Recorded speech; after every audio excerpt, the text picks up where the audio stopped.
Thank you very much. Urban has asked me to talk about one of the most difficult political problems in the world. I don't think anyone in the world knows today how it will be solved. I don't have enough time to review the complete history. I know a little bit about it because we are concerned about people. Because there is a serious problem in the world which is called the nation state, which is a country. Because a country makes the citizens who are really very patriotic, who care about their country. It is usually the majority of that country and the majority language. So a country is defined by the majority in their own image, their own religion, and their own language. And so minorities have a problem.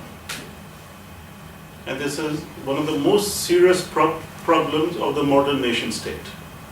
And there's no nation state in the world which is able to solve this very well.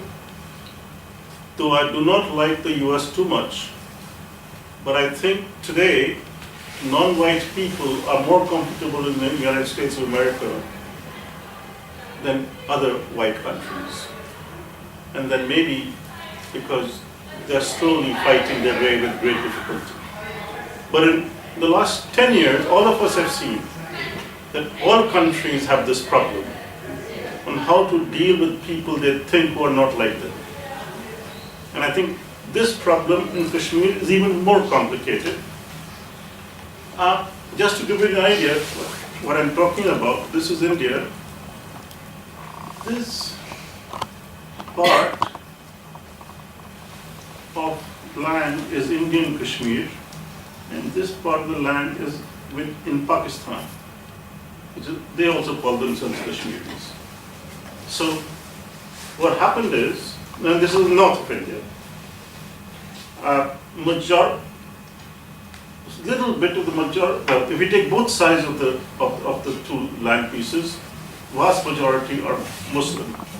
If we take the Indian part, then about 60%, so in a part of the state, majority are Muslim. Another part of the same Kashmir state, majority are Buddhists. Another small part of the same state, majority are Hindu. But the problem is that the part of India and Pakistan which is called Kashmir was hotly debated while our freedom struggle was on. And when we won our independence from the British in 1947, this part of the world got divided into two countries based on religion. And whether it was good or bad, none of us know. But obviously some people felt that they should be separate, otherwise they would not get fair play as minorities. But one agreement which was made under the British, the Partition Plan, and according to the Indian Independence Act, every area of the country which was ruled by a ruler, not who was a tax collector for the British, but they were Rajas of that area, they had the freedom to go to Pakistan or India, to accede to one or the other. The other principle was that the place where the Muslims were majority would become Pakistan, and where Hindus were majority would become India. But there were problems in a few places, and Kashmir was one, where the majority was one religion, and the ruler was the opposite religion. And I won't go to the whole history of India, but in Kashmir, majority was Muslim, but the ruler was Hindu. And at the last minute, the ruler, Maharaja, the local ruler, Hari Singh, chose to side with India. And he acceded to India. So this part of Kashmir became India. in 1947. And that decision, and just before it could even be finalized, erupted in violence. And fighters from what is now Pakistan side came into the Indian side. The Indian army went into action. It went to the UN. There was a ceasefire, and the line of control was drawn. And an agreement was made at that time that at some point there will be a plebiscite, a vote on who this land belongs to. That has never happened. So now there's a line of control. One part is with Pakistan, one part is with India. And both countries treat it as real estate. So citizens who don't live there, so if you live in the south of India, 2,000 kilometers away, they think it's very important that Indian Kashmir is Indian property. As if they own it, like you own your own house. And the same thing with Pakistan. And this has led to frictions between the two countries, to an extent that we fought a war in 1965. Then in 1999 we fought a war, and the problem is that we have also made very strong efforts to make peace. 71. In 1971 it was not a war for Pakistan. 1971 was a Bangladesh. The Bengalis wanted to separate from Western Pakistan. The two. Yeah. When the British left, it's a very interesting story. When the British left, this became India, and this part, which you see here, and this part became Pakistan. This was called West Pakistan, and this was called East Pakistan. But the language and everything else, food, everything was completely different in the two parts. And starting from 1969, these people started saying that their rule, the people who have political power and bother them, come from here. So local problems started. This is going to take 5 hours, so I'm going to keep it very short.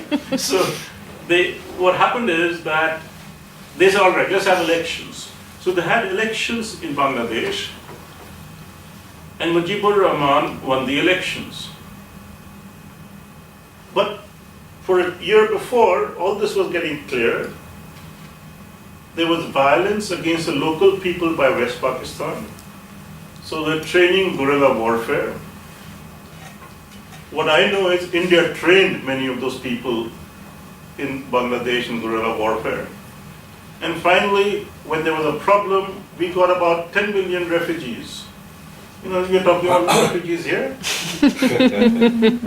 We got 10 million refugees from East Pakistan into India. And that was creating social problems. And Mrs. Gandhi, you might remember, she went all over the world canvassing and said there was a war. And that's the only time we had a definitive defeat of an army. And so India defeated the Pakistan army. It was a bloody genocide, especially by the West Pakistanis against the East Pakistanis. And then they became two countries, and that defeat and turning one country to two countries has been a sore with Pakistan against India since then. So problems in Kashmir started more. There was always an effort, to explain one more thing. Because of this special situation in Kashmir, and we haven't go to the UN, the Kashmir state has a special status compared to other states in India. So they have their own, there's a different word, but it's like having our own constitution. And India was only supposed to deal with foreign affairs, currency, and foreign tax. For most other things, the Kashmir state was supposed to be more independent than the other states of India. So that made the majority of India dislike Kashmir, not only because it was Muslim, because also it was Islamic. And there were other complications. In West Pakistan, these people in Pakistan, Kashmir were not treated well. A dam was made there, which displaced a lot of people. Some of those people were not, and the government has promised them reimbursement for displacement, which was never given. So a lot of them went as refugees to England, these Kashmiri Pakistanis. And when this issue of, so they both sides, they started saying, we want independence from Pakistan and India. So some of the most violent people who said we want independence were these people who had been displaced because of the dam and were living in London. Now, this is far back. You must be confused already. So, but let me come to the modern times. Since independence for 20 years, who became the chief minister, who became the ministers in Kashmir was controlled by us, from Indian Kashmir. And so they were always very unhappy that they didn't have full freedom and their elections were manipulated. So this keeps growing, and there were two presidents of Pakistan who had sworn to their citizens that even if they have 1 million wars, they will take Kashmir back from India. Now, after being defeated, they knew that that is not so easy. So one possibility which was formally thought of in Pakistan was that we will give them pinpricks, which was excite people in Indian part of Kashmir to ask for freedom and so on and so forth, thinking that they will join Pakistan. But a large number of people in the Indian Kashmir didn't want one part. But this kept on going, and unhappiness with India. So we helped the Indian Kashmir while Pakistan was trying to influence them. We could have been more intelligent and treated them fairly so that they don't get influenced. But we were as stupid in the opposite way as a government, so that the unhappiness kept growing. And it erupts in 1991 with a lot of violence. And from the valley part of Kashmir, about 80% of the Hindus had to leave during the violence. And the violence has continued since then. I'm going to jump to the modern times now, because I've been visiting. I was there in 91, then I was there times in the middle, then I was there about a year ago. We went there, a team of us went there last year, because there's been this 20-year war. The number of Indian soldiers and armed forces are about 1 for every 10 people in Kashmir. So it is the occupation by the army and armed forces is higher than Palestine. We thought Palestine was bad and horrible as an occupied territory. So the Israeli occupation of Palestine is slightly better than Kashmir. And because of this violence, we don't know the real number, maybe about 20,000 people have been killed, and about 15,000 people are missing. We have a few thousand widows there who can't remarry, because unless the husband's dead body is found, they can't get a divorce. Or they can't marry again because the husband may still be alive. So we have all those problems. So kids who are now 20 years old have not seen anything but violence in their lives, in their daily lives. And it's not as if we are not trying. We had a Tashkent Declaration in 1966 after the 65 war, in which they said we will solve all problems without violence. The two prime ministers. And Ayub Khan was the president who came from Pakistan. The Indian Prime Minister died 2 days after signing this agreement in Soviet Union. And Mr. Ayub Khan, when he went back, he became very unpopular in Pakistan for signing this agreement. But it was a reasonable agreement. It didn't work so well. In 1972, a very popularly elected Prime Minister of Pakistan, President of Pakistan, Zulfikar Ali Bhutto, signed a Shimla agreement after the defeat in Bangladesh with Mrs. Gandhi. That was also a good agreement. Then we had a non-nuclear agreement in 1988 between Rajiv Gandhi and Benazir Bhutto, who was later shot in Pakistan. We had a Lahore Declaration by Atal Bihari Vajpayee in 1999. And the reason I'm showing this is, it's not as if people have not tried. And all were good agreements for peace. Except the last one, in 2001, when our Prime Minister Vajpayee met with the President Pervez Musharraf, 14 to 16 July, on the 15th of July, at 10 o'clock at night, the two leaders had agreed to sign an agreement, peace agreement. And their assistant went back to prepare the papers. They came back in 1.5 hours, and the Indian Prime Minister told the President, I can't sign it. And this has happened every time. That every time we have tried to make peace, something happens. At that time, either a terrorist attack or something else, so we can't have peace. So some of us think that is just not our problem. There's a deep state operating. Whether it's arms dealers, whether it's Britain, whether it's America or whatever, or our own armies, in Pakistani Indian armies, who make sure that we don't have peace. Even when the citizens want it and the political leaders want it. Most of us believe that in 2001, the agreement, I do know that the Creek Accord, the Siachen Valley Accord, and so on, everything has been prepared for 78 years. And it could have been signed. And I think this is so true of many countries in the world today.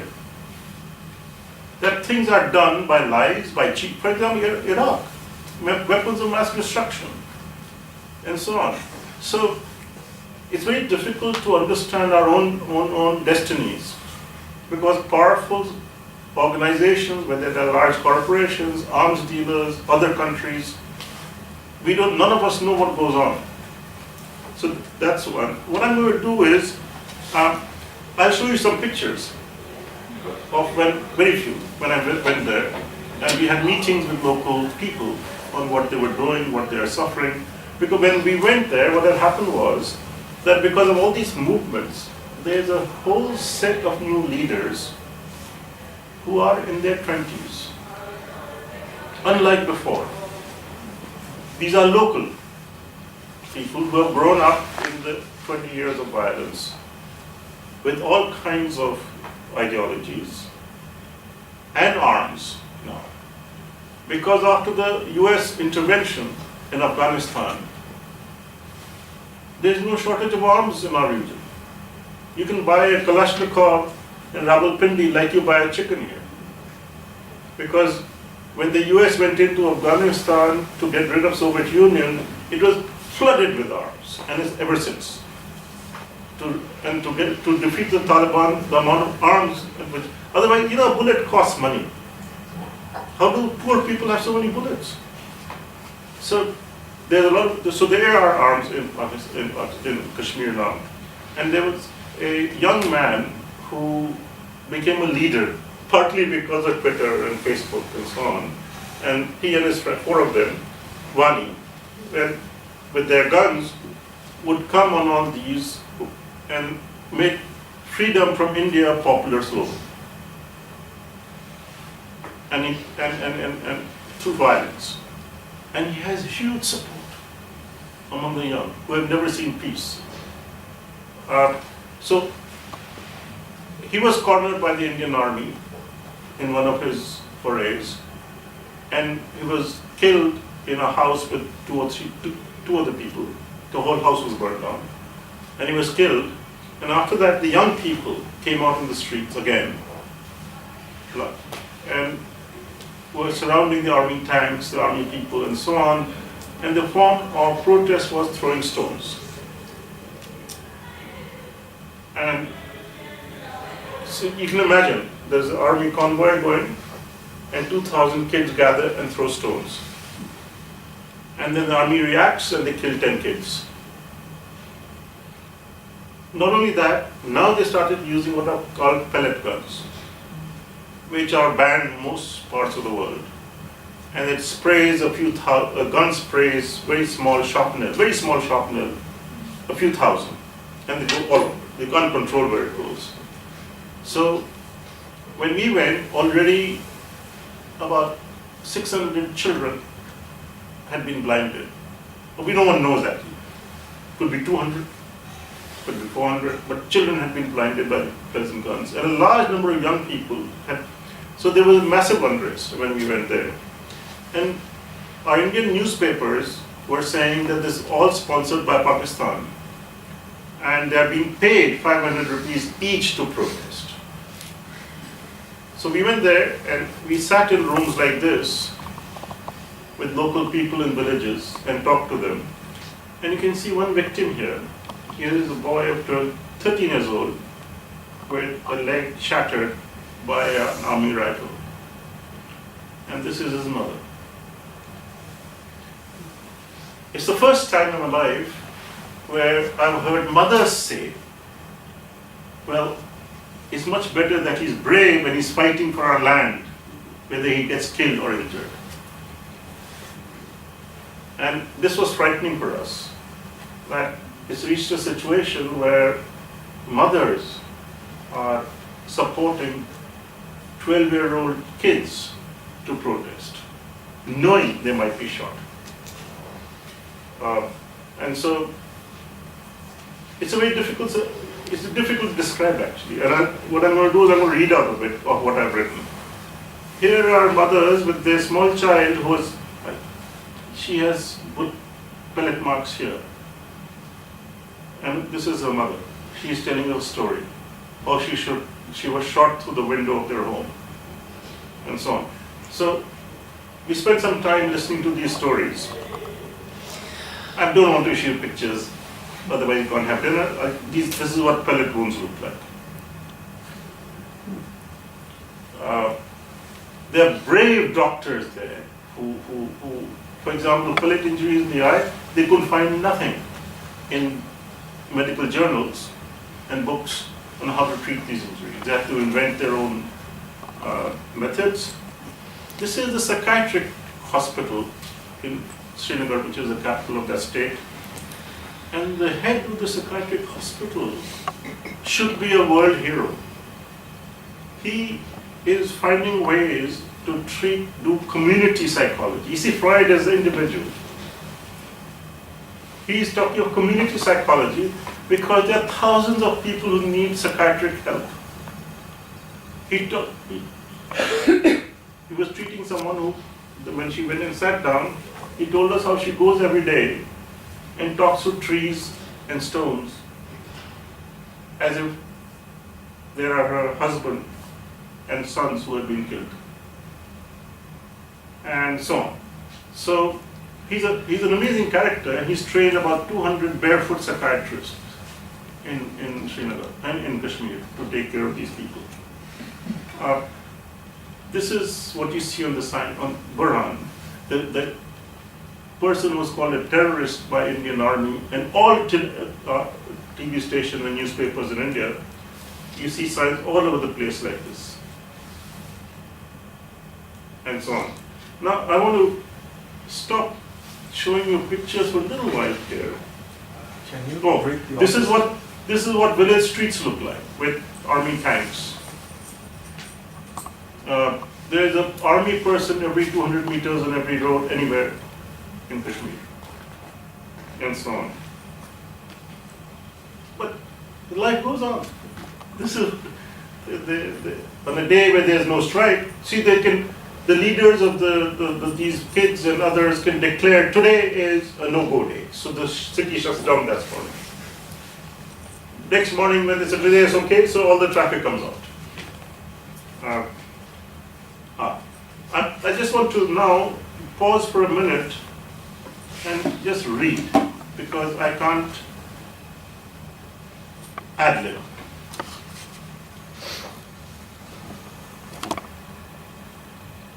What I've thought about it. And by the way, some of this is not all of it, what we've thought about, some of us, about 10 of us. A book was going to be published on what we think about 3 months' time and released in India. I just want to say a few.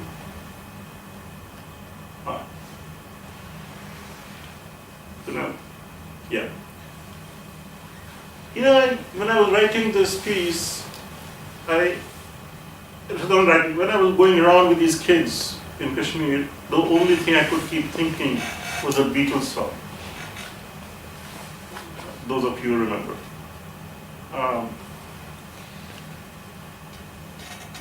So when talking to people in Kashmir about their problems and concerns, one has to listen, look, and watch very carefully. It is also very useful to discern changes in narratives if one has visited the valley earlier.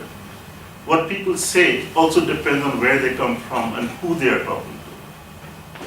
So the same story can be told differently depending on who they are talking to. On a visit to Valley in 1990, some of us came. I find it easier to tell you this, but this is what I've written. It's not someone else. On a visit to the Valley in 1990, some of us came face to face with crowds of demonstrators shouting anti-Indian slogans and demanding independence. We want freedom was a cry that seemed to have caught the imagination of the people of the valley. We were a huge crowd, and people were shouting. A little kid, I felt a tug on my jacket behind. And I said, kid, this high, and he looks me straight in the eye. He said, sir, please give us freedom. I didn't know what to do, as if I could do anything there. We heard many people repeatedly say how the security forces had killed their relatives and molested their womenfolk, and reiterated they would sacrifice their lives for the cause of liberation. When we talked to them individually, several among them pointed out that if the Germans can think of uniting, what prevented the two parts of Kashmir to do so? They frequently made it clear they had no intention of joining Pakistan. It's very interesting. There is a group in Kashmir which is fundamentalist Islamic, but there's a huge group which is not. So they talk of freedom, not of joining any country. Many of those who talked to us indicated a level of political consciousness capable of being influenced by historically important international trends. So they talked of Palestine, they talked of Colombia, all kinds of Israel. Many of them talked about Ireland and Ireland's freedom. So political consciousness was also evident when they complained about the erosion of the electoral process in Kashmir. Things have changed a great deal. Over the past 27 years, suspicion has grown. Local activists and people in general are wary of fact-finding teams like us, who come on short visits from the mainland. They seem to have little faith in people like me, do-gooders. And why do you come here? They ask us face to face when we go there, why have you come here? What can you do when you go back? And so it's very difficult for even those of us who want to do something to be trusted. The amazing thing is this, that when they would start talking, after asking us why have you come here, when they would start talking, they would talk and talk and talk, pouring out their experiences of injustice, trauma and hurt. Gone were the long repetitions of perceived historical injustices, the callousness of past governments, manipulated elections, neglected promises, and broken national and international agreements. The focus was in the present, and I think that's what has changed. The blindings, the cracked skulls, the mutilated limbs, the bullet injuries, disappearances, jail-up young boys, according to the new martial law, special law, there are 7,000 boys and girls under the age of 18 in detention for participating in violent protests. So, making sense of everything we heard in January 2017 and its implication for national and international discourse is not particularly easy. How does one separate the truthful accounts from exaggerated ones, the real hurt from political bombast? There are several psychological factors to take into consideration. We must remember that emotions have an influence on what we end up believing. And I've been involved in talking about, evidence-based whatever. We forget this part in a lot of things. Emotions can trigger retaliation when people are subjected to violence, injustice over long periods of time, and fear or anger can make it more difficult for them to be objective. One's beliefs, and this is very important in all parts of the world, that one's beliefs are conditioned over time, not suddenly, and consolidate as time goes on. The conflict has produced emotions that we cannot analyze in some cold, rational way. In that sense, the anger, the exaggeration, and violent demands all have a story to tell. Even the lies have a story to tell, because the lies come out of experience. And so you cannot disregard anything. All those in their 20s who have only experienced violence and disruption in their lives, they find it difficult to understand many things. And I want to, since you may know some of this, I'm reminded what's happened in the social discourse in India among the educated and the uneducated, the old and the young. I'm reminded of some passages from the book, The Mass Appeal of Fascism. How many of you are familiar with that? Here. It's in German. It was written in 1935. The English version was translated in 1956. And I've read the English version. The Reich published the book in early 30s and warned against a mass appeal of politics promoting intolerance and prejudice in the name of nationalism and development. I think this is the most important part for our modern world. We have forgotten this. Nationalism is poison. And the interesting part is that though the world has changed in many ways since Wright wrote this book, the political methods used to influence large swaths of people by self-appointed defenders of nationalism and majorityism under that haven't. While some writers and columnists continue to criticize violence and unfair profiling Kashmiris, most editors don't do so. So I would like to give one social thought experiment, which my very good American friend who's passed away some time back, Bill Cousins, he said, how do you make an enemy of a group of people? So he says, suppose you take a magic marker which cannot be washed, and you go out on the street and randomly select 100 people as anyone going by and put a cross on the forehead and go home. After a few days, maybe one of those people, by chance alone, will do something wrong on the street. After 10 days, maybe by chance alone, one of those 100 people will steal something from a supermarket. Then that guy from the supermarket, the fellow who wears a cross, he's a thief. So now everyone will start looking at all those 100 people who don't know each other, that the people who have a cross on their forehead are thieves.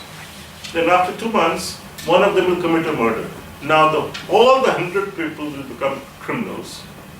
And because they know they have become criminals, they'll form a society of people with crosses and become violent.